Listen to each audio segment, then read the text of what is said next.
Hello, this is Rumor, and I am back at my tarot table in the UK after 3 months in the US of A. I also am joined by some quite musical birdies outside my window, so you might be hearing them chime in with their 2 pence as well, as I share with you the decks that I have been using in the past month and currently. I did actually already relate in a previous video that for the month of May, was using the Verhaxa Tarot and the Seasons of the Witch Beltane Oracle. I have indeed been using them along with the Mysteries of the Black Madonna Tarot and the Somnia Tarot, which I am also continuing to work with here. The latter two are not at this main table, but at a side table for secondary work that I am in the midst of. But for the main tarot table, as you can see, I've got my Verhaxa and Beltane Oracle, and to add to the natural and fae and just all around enchanting energy that I'm feeling right now during this season, I have added in Brian Froud's Fairies Oracle and Lunia Weatherstone's Forest of Enchantment. Okay, and now just to get a closer look at some of these cards. By the way, I am also accompanied now not just by the singing birds, but someone's thumping car stereo and some motor traffic passing by out the window. My apologies if any of the sound is creeping through. I will do my best to filter it out in editing, but it just kind of is what it is. I am also fighting the challenge of a skylight that's over my head that might be causing a bit of a glare. I have never pretended to have amazing production quality in my videos, so I really hope that you will all just remain patient with me.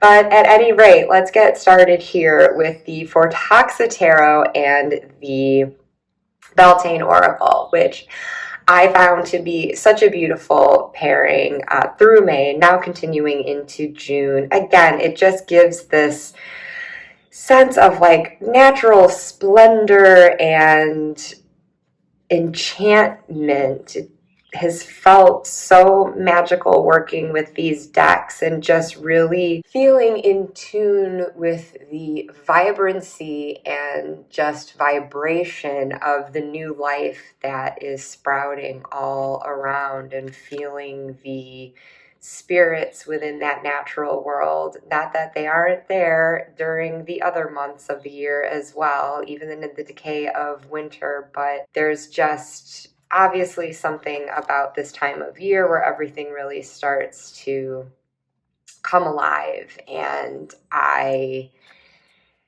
found that feeling that it gives me to be echoed in these cards, and I feel that visually as well as conceptually, they speak really well together. The colors, even the different art styles, they complement each other, and they seem of the same realm as each other, and the messages of the oracle I have found in my readings to coincide very well with what I intuitively took away from the tarot. And so it's just so beautiful, and I found it uplifting. Also a lot of depth. There's a darkness to some of these cards, especially in the Verhaxa Tarot, that I have also appreciated. I feel like there's been good balance. It's nothing overly feel good here. And yet those feel-good qualities are still there when you need them. Even anything darker is delivered with a gentle touch and just in a way that makes me feel like this card. Just it gives me a willingness to surrender to the energies, just succumb to that natural flow. And I really have felt invited into this world of nature and the Fae.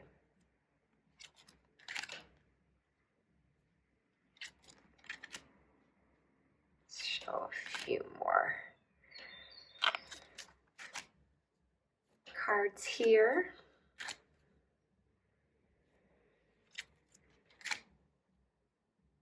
Yeah, and so there you have it for the Forhaxa and the Beltane Oracle. I very much look forward to continuing to work with these. And next up is my pairing of the Fairies Oracle and Forest of Enchantment. Again, apologies, this is the glare I'm talking about. It's a little difficult for me to avoid where I'm positioned. But I have been so excited to return to these cards. As I mentioned before, I did work with these and paired them together last spring as well. And I admittedly don't work with the Fairies Oracle all that often, but every time I do, I mean every single time I do, it makes me gasp. I cannot believe how powerfully the cards I draw from this deck resonate with whatever other messages I'm receiving from other cards at that time, with what I'm feeling at that time, with what I genuinely need at that time. It is such a supportive energy, and I do really feel like there are guides living and breathing through this deck. I think Kelly at The Truth and Story says it best when she says she believes that Brian Froud sees fairies. I am not well versed in the world of Fae. I do not regularly work with that energy, but I think part of that might be because it's really potent and powerful when I do, and so I feel a little inexperienced and sometimes feeling I need to tread lightly into that territory, but I come at it for certain from a place of great respect. And as I timidly tiptoe into this world every now and then, I am just so appreciative for the guidance and advice that I receive. And so to look at some of these cards finally, which I could have been doing as I was yammering on, visually these two look quite nice together.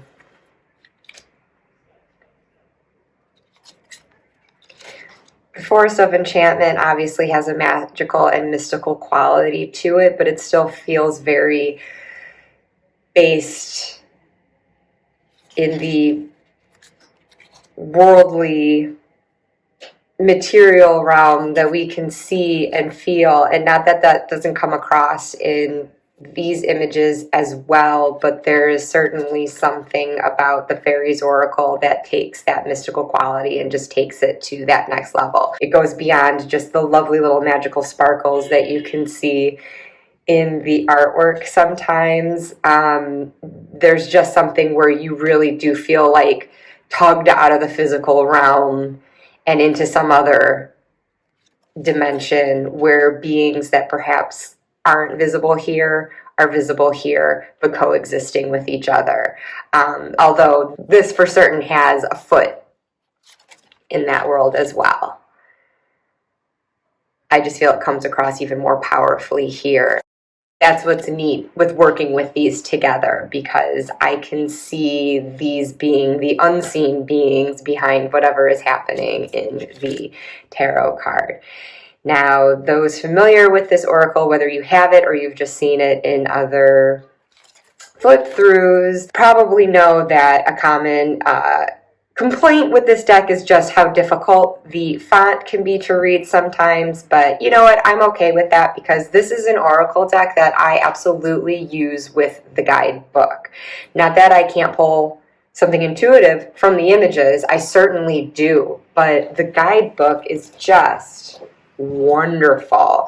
I feel like I would be missing so much if I didn't dive into these nice, meaty explanations that go with each being. And there's upright and reversed meanings in here as well, in case you read this card with reversal. Sometimes I do. Oftentimes I don't. But with the numbering is clear enough on the card, so that makes it easy enough to just look up in the guidebook, and then my old eyes can finally read who it's supposed to be. And it's not as though the name in and of itself is going to generate a lot of meaning for me anyways. It's really in the description of it. And so I really, really treasure that guidebook. And it's a nice hardcover, as you saw.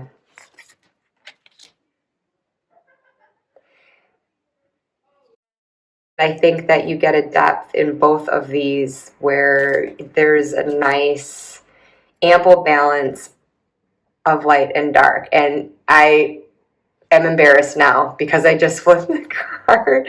I don't know whether to share this or not.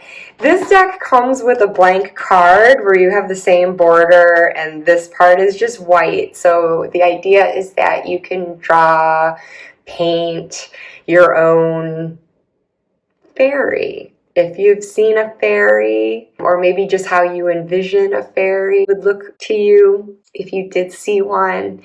And I'm embarrassed by this mostly just because I'm not artistic and I did not have the best tools at my disposal when I attempted this. Probably should have just left it blank, but backstory on my fairy,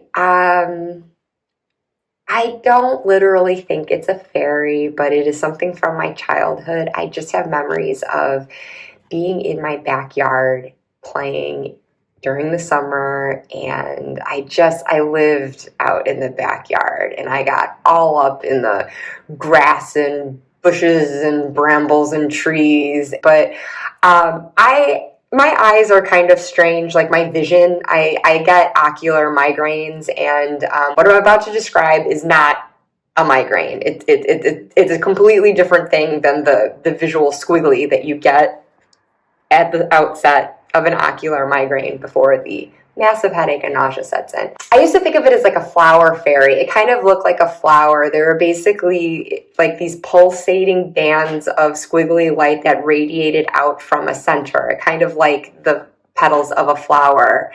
But it moved. It was like alternating light and dark rings of this like squiggly spherical energy, and just kind of like moving from the inside out, almost like a continuous conveyor, but contained in this like circular squiggle. So anyway, this was my best attempt at drawing it, and I couldn't even get it centered right on the page. So honestly, my artistry really sucks. And it's not like I saw it in these colors, but I was just trying to convey that sense of the squiggle, but also the flowery look of it and how it just continually radiated outwards. But this is something with my eyes. It's just, I don't know what triggers it.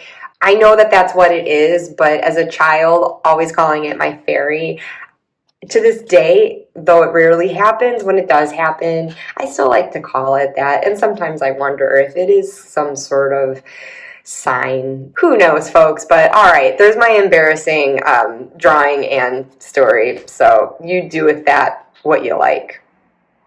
I am prepared for any teasing.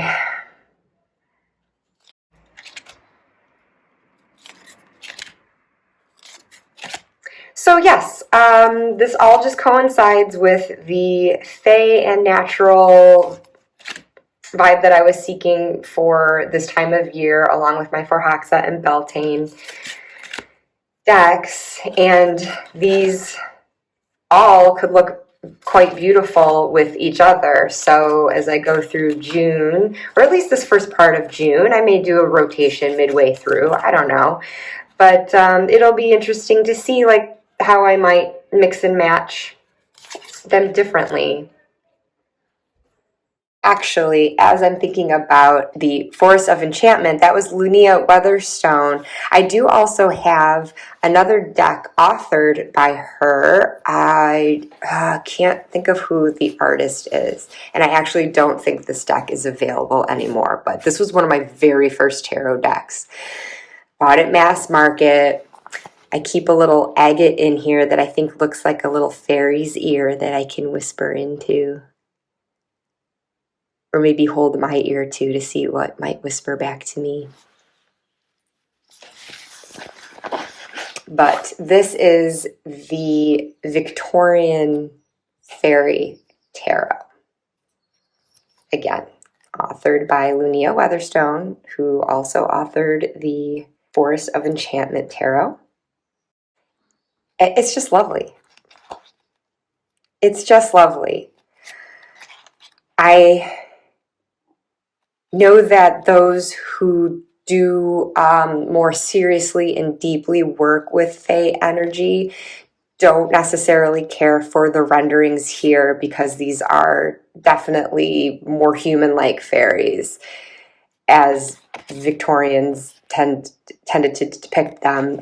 And yeah, I can completely get that. There's a very different feeling that I get from these fairies versus the one in the Fairies Oracle. The ones in the Fairies Oracle actually seem real to me, where this is just more fanciful, the stuff of storybooks. But I had bought this early on in my tarot journey because I just love all things Victorian.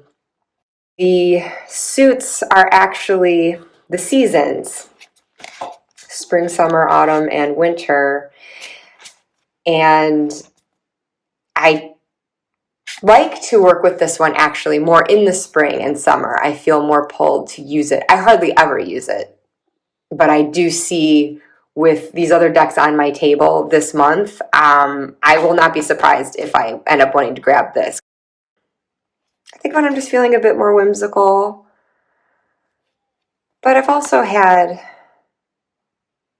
some pretty important messages from this deck. It's gone deep for me before, and I don't know, it's one that, like, even if I only use it a couple of times a year, I just feel like I always want to have it. Especially now, if it is out of print, I am reluctant to let it go. And it came with a nice big guidebook, just like the Forest of Enchantment has. And it makes me think of a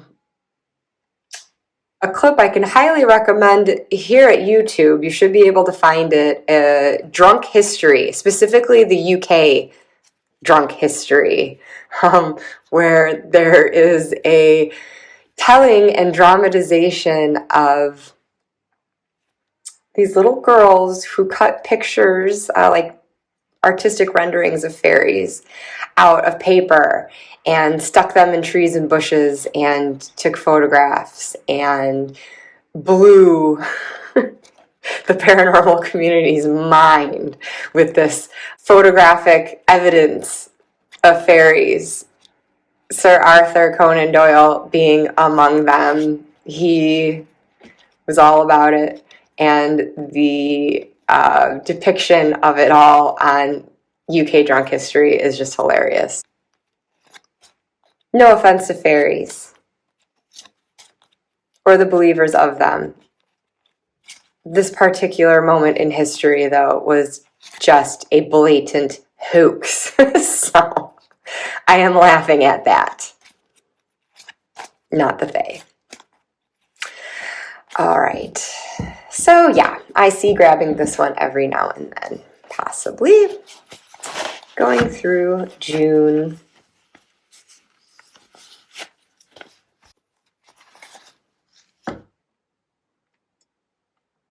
And there you have it. My June decks. And I would love to hear from you what decks you are working with this month. I hope that this finds you well. I thank you so, so much for visiting me here at my little old channel. A happy June to all, and I will see you next time. Bye.